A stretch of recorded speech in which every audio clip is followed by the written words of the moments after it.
Marta mjeseca 2013. godine u planinskom selu Mramorak u opštini Osmaci, u blizini Šekovića i Zvornika, po inicijativi tadašnjeg sveštenika, a na osnovu lokalnog predanja, započeta su prva iskopavanja na lokalitetu poznatom kao Crkvine.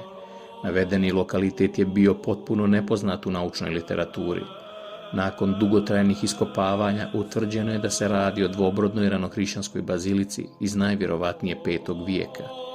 Riječ je o crkvi značajnijih dimenzija, ukupne dužine 19, a širine 11 metara.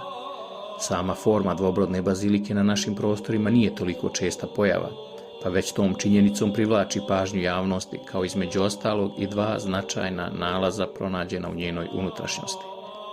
Prvi je rimska nadgrobna stela sa bogato ukrašenim reljefima na kojima su prikazane 4 odrasle osobe i 1 dijete. Spomenik sadrži obimni tekst koji je nažalost na najvažnijem dijelu oštećen, ali se da iščitati da je pripadao Titu Klaudiju, sinu Tita Klaudija, koji je umro u svojoj 30. godini, te da njegov spomenik ne može upotrebljavati niko drugi sem njegove porodice.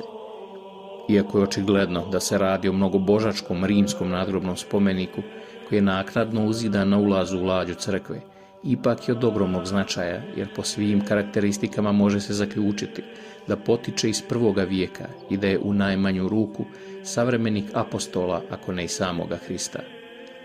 Iz natpisa se nameće jasan zaključak da se ne radi o pripadnicima domaćeg romanizovanog stanovništva, već je u pitanju osoba najvišeg rimskog roda, koja se poziva na carsko klaudijevsko porijeklo. Drugi, još značajniji, je nalaz ranohrišćanske grobnice na poluobličasti svod, u kojoj je pronađeno oko 5 skeleta. Sve ukazuje na to da je ova grobnica od izuzetne važnosti za sam nastanak bazilike.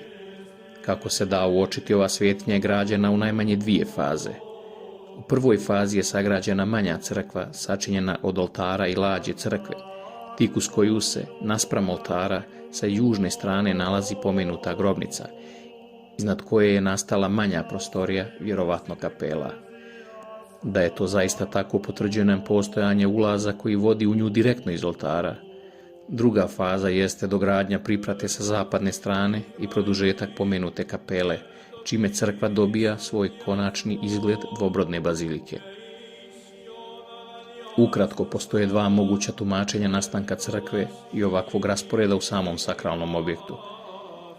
Prvi je da je nepoznati rimski vlastelin, hrišćanin, podigao ovu crkvu kao svoju zadužbinu i mauzolej za sebe i svoju porodicu, što je samo po sebi lako moguće.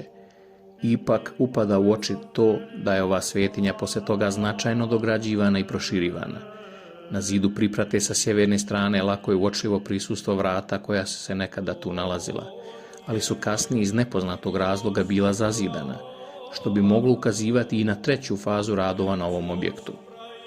Tako dolazimo do druge mogućnosti, a to je da se radi o grobnici ranohrišćanskih mučenika, koji su u tom kraju postradali za Hrista, te je na njihovom grobu iz velikog poštovanja, a po najstarijim poznatim hrišćanskim običajima, sazidana manja crkvena građevina koja je služila za služenje liturgije.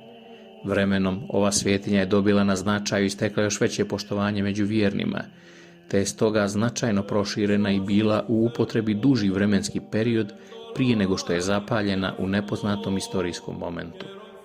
Arheološki radovi nisu u potpunosti završeni, pa ovo pitanje zavređuje veliku pažnju o mogućim novim otkrićima i davanju odgovora o tajni ove svetinje, posebno o tajni kako je to običan srpski seljak nepogrešivo sačuvao pamćenje da je na tom mjestu bila crkva stara 1500 godina.